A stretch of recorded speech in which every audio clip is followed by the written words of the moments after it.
E aí, o Vendetta tá chegando e como toda nova coleção do Riftbound, a gente vai ter o evento de pré-Rift.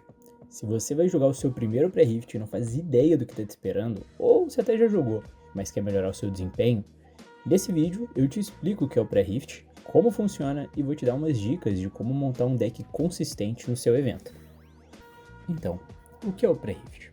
Se você é novo em jogo de carta, pré-release ou pré-Rift para o Riftbound em específico, é um evento em que você pode jogar com as cartas do próximo set antes deles serem lançados. É um evento bem casual, é ótimo para jogadores com qualquer nível de experiência e particularmente eu acho que é muito divertido. O evento ele é pago e o preço ele varia, então procura se informar na loja que você pretende jogar o preço antes do dia para você se programar certinho e saber quanto que você vai pagar. O pré-Rift ele funciona da seguinte forma, ele é um evento selado. E o que isso quer dizer? Que tudo que você precisa para participar vai ser te dado na hora. Então cada jogador vai receber uma caixa com os produtos para você montar o seu deck e jogar o evento. Nessa caixa vem 5 boosters de Vendetta, uma carta promocional da Riven, mas, detalhe importante, você não pode usar essa Riven no seu deck. Se você abrir uma Riven dentro dos boosters, você pode usar, mas a promocional não. E além disso, tem um pacote temático com uma das 9 lendas de Vendetta. Aí nesse pacote vai vir a lenda, o campeão, que é de raridade rara, e um campo de batalha, além de outras cartas de suporte que a gente chama. Que a ideia é que você consiga montar um deck naquela cor ali e incremente com o que você abra nos boosters. O pacote temático, ele pode ser, como eu mencionei, de qualquer uma das 9 lendas de Vendetta. Então pode ser o Jace, Ambessa, Mel, Akali, Kennen, Zed, Shen, Nasus e o Renekton. Com essa caixa do pré-Rift, você tem que montar um deck seguindo algumas regras particulares do evento.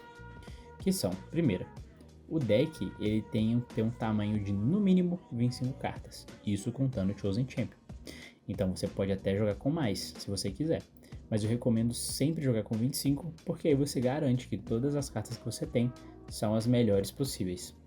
2. No pré-Rift, os decks podem ter até 3 domínios, ou seja, você pode usar quaisquer combinação de 3 cores do Riftbound. Tem essa regra que é justamente para aumentar a quantidade de carta disponível dentro da pool que você abriu. Assim, você vai ter mais opções de cartas boas para usar num deck. 3. Você pode jogar sem lenda ou sem Chosen Champion, e se você fizer isso, você compra uma carta a mais no começo do jogo. Só que esse draw é importante lembrar que ele não é cumulativo. Se você começar sem a lenda ou sem o Chosen Champion, você dá um draw. E se você começar sem nenhum dos dois, você dá um draw só do mesmo jeito. Então, geralmente, se a sua lenda for ruim, compensa você jogar só com o Chosen Champion e dar um draw a mais, que pode te dar muito mais vantagem jogando. 4. O Chosen Champion e as Signature Spells que você usa, assim como a lenda também, elas só precisam estar nas cores que você escolheu. Elas não têm que combinar tipo entre si.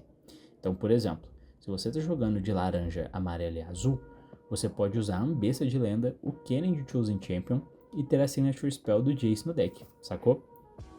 Além das regras de deck building que eu mencionei, também é importante falar o seguinte: você pode usar os Battlefields que você abriu no booster, ou, se você não tiver nenhum que é bom para você pode usar um campo virado para baixo, mas aí ele não tem efeito nenhum, é só para marcar os pontos mesmo. Sobre as runas e tokens, as lojas geralmente fornecem, mas eu recomendo sempre você levar, sabe? Só para você não ter problema de a loja não oferecer ou muita gente usar uma mesma cor e acaba faltando para você. Então, pergunta antes na loja e leve a sua se você tiver. E por último, e muito importante, você pode mudar o seu deck a qualquer hora entre os jogos. Se acabou a primeira rodada, você pode mudar o deck. Entre os jogos, você pode mudar também. Você pode mudar quem é sua lenda, quem é seu campeão e até as cores de domínio que você está jogando.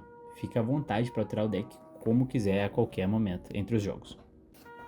Bom, agora que todo mundo já entendeu como que o evento funciona, a gente vai para a parte de construir seu deck no dia do evento, a parte do deck building. Quando o assunto é montar o deck em si, você quer ter cartas de custos diferentes, de forma que você consiga jogar algo a todo turno.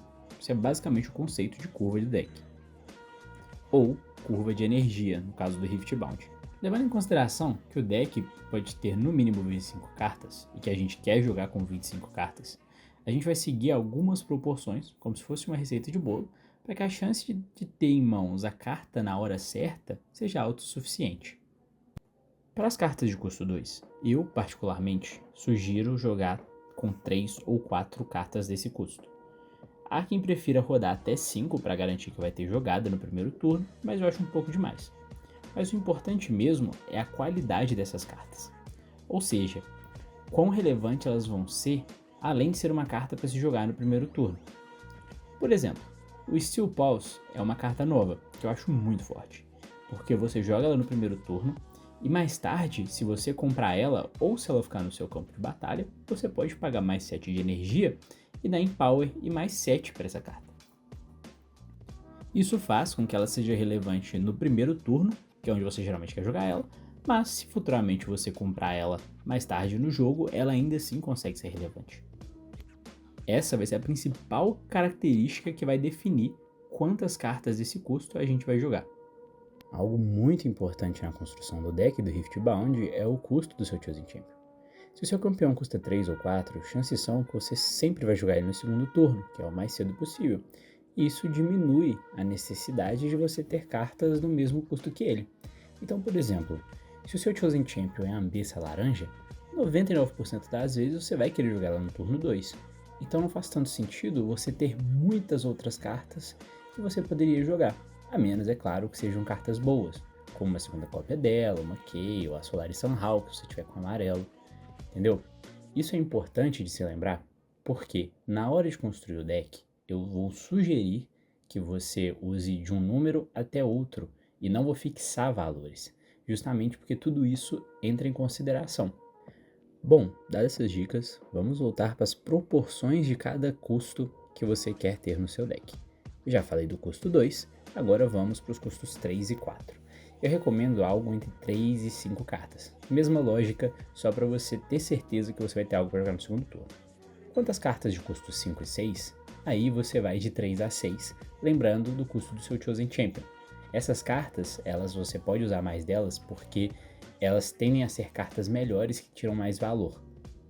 Já as cartas de custo 7 ou mais tendem a ser as bombas, as cartas que finalizam os jogos. Então eu recomendo que você use o máximo que você tiver de cartas boas desse valor, até um máximo de 6 ali, para não desbalancear o restante do seu deck, tá? Caso não tenha ficado claro, eu quero reforçar que essas proporções elas estão se referindo a unidades e guias, tá bom? As spells eu não considero nessa conta porque a gente usa ela por utilidade, por sinergia com a sua estratégia, e não pelo custo dela em si. Você não é obrigado a jogar uma spell de custo 6 no seu deck só para cobrir uma curva, não faz sentido, tá bom? Quanto às gears, se você tiver bons equipamentos, eu recomendo sempre usar. Afinal, elas são cartas que permanecem no campo mesmo se a unidade for removida. Então, se você jogar outra criatura, ela vai poder buffar essa criatura e vai manter um valor ao longo do jogo. Afinal, o pré-rift você tem poucos recursos e qualquer vantagenzinha para que a sua unidade seja mais forte que a do oponente já é uma ótima carta para te ajudar. Então, se você tiver bons equipamentos, eu te recomendo ali entre 3 a 5. Se você não tiver nenhum gear bom, no caso, equipamento bom, aí você pode só não usar e cobrir essa coisa com spell e coisas que vão te dar vantagem em combate. Sobre as cartas que te fazem comprar mais cartas, eu sugiro um máximo de 3 e de preferência de custo baixo, para que você consiga jogar a carta que comprou logo em seguida. Afinal, você não quer encher sua mão de carta que não vai ter tempo de jogar, porque o seu oponente ganhou o jogo enquanto você encher sua mão. O restante do deck eu sugiro colocar Combat Trick e remoções. Se você não conhece o termo Combat Trick, são cartas que você pode usar, geralmente uma action ou reaction, que ajudam a alterar o curso do combate a seu favor. Os exemplos são Ruthless Strike no vermelho, Wind and Ghosts no roxo, Rampage no laranja, Lacerate no amarelo e até o Shock Blast do azul. Bom, essa é a estrutura de deck que eu usei em todos os pré-rifts que eu joguei, que me rendeu decks bem consistentes com o qual eu tive sucesso nos eventos. Então, recapitulando, as proporções que eu recomendaria são: nas unidades de custo 2, eu usaria entre 3 ou 4, as unidades de custo 3 e 4 eu usaria entre 3 e 5, assim como as unidades de custo 5 e 6, eu também usaria entre 3 e 5, as de custo 7 mais até 6, Remoção, Combat Trick, usaria algo de 6 a 8, dependendo da quantidade disponível e da necessidade, e Draw até 3 cartas. O que vai definir o número de cartas de cada tipo que você vai usar é a qualidade das cartas que você abriu nos boosters e os Chosen Champions disponíveis para você. Por exemplo, se você tem um bom Chosen Champion de custo 4 para usar, e ao mesmo tempo não abriu cartas boas nessa mesma curva de energia, você pode usar só as que considerar boas, ou num caso extremo, não usar nenhuma, porque afinal você já tem uma jogada garantida naquele turno. O mesmo vai valer para o caso oposto. Se você tem ótimas cartas numa curva, você pode usar um Chosen Champion que esteja numa curva em que você não tirou cartas boas para garantir uma jogada melhor em um turno futuro. Essa relação de curva de energia e Chosen Champion é boa de se ter em mente, porque, como eu mencionei, a caixa de pré-rift vem com um booster de suporte para uma das 9 lendas da coleção. E nela vem sempre uma unidade de Champion, mas nem sempre essa vai ser a sua melhor opção. Então analise bem as cartas que você tem à sua disposição e ao montar o deck, faça uma escolha consciente de quem vai ser seu campeão. Afinal, ter uma carta sempre disponível para jogar é uma vantagem que você não deve desperdiçar nunca. E para finalizar o vídeo, eu quero trazer uma breve análise do que eu considero bom se jogar esse pré. Lembrando que essa é só minha opinião, depois de alguns testes e algumas análises que eu fiz. O mais importante do evento e mais importante do que qualquer tier list é a sua diversão. Se você vai se divertir jogando mais com uma lenda específica, mano, vai lá. É o foco do evento. Não preocupa com tier list e joga com o que vai te divertir. Essas dicas são só para direcionar o pessoal que está aprendendo ou que quer entender melhor do que é forte na coleção. Começando pelas lendas, na minha opinião, esse é o tier list do pré-rift. Eu classifiquei as lendas de acordo com o efeito delas e quão viável é, de fato, tirar proveito das suas habilidades. Na minha visão, Ambessa, Akali e Shen são as lendas mais impactantes nesse pré. Ambessa e Akali elas podem mover suas unidades, a Akali de forma mais defensiva, tirando sua unidade de um combate ruim, e a Ambessa de forma bem mais versátil. Ela te permite tanto recuar sua unidade para a base, quanto te permite jogar uma unidade e deixá-la pronta imediatamente. O Shen ele dá a habilidade de tanque para uma unidade. Ou seja, o adversário ele precisa de causar dano na unidade com tanque antes das demais.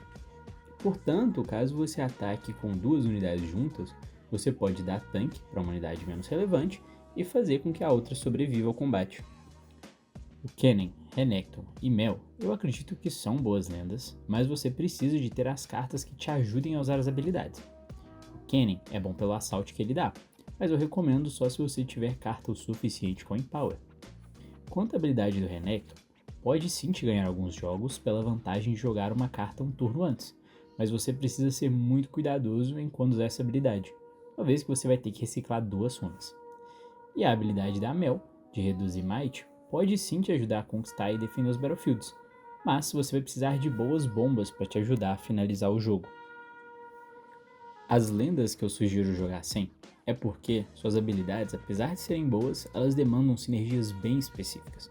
Então só vão ser relevantes caso você abra excelentes cartas para essas lendas. Do contrário, talvez um draw a mais seja mais vantajoso. O Nasus, por exemplo, ele pode ser muito bom, caso você abra várias cartas boas que ativem habilidades de lendas e alguns tricks. Então aquelas cartas que têm um Empower de custo alto, mas que são reduzidos caso você tenha um número maior de runa, elas ativam sim a habilidade do Nasus. Só que só ela talvez não seja suficiente para a habilidade valer. Afinal, você desvira 2 runas e você quer jogar algo a mais que essas 2 runas. Então, eu recomendo jogar de Nasus só se você tiver uma combinação muito boa de cartas.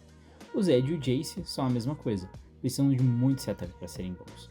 O Zed precisa que você tenha como banir cartas do seu lixo, e o Jace você precisa de ter vários guias relevantes no campo ao mesmo tempo.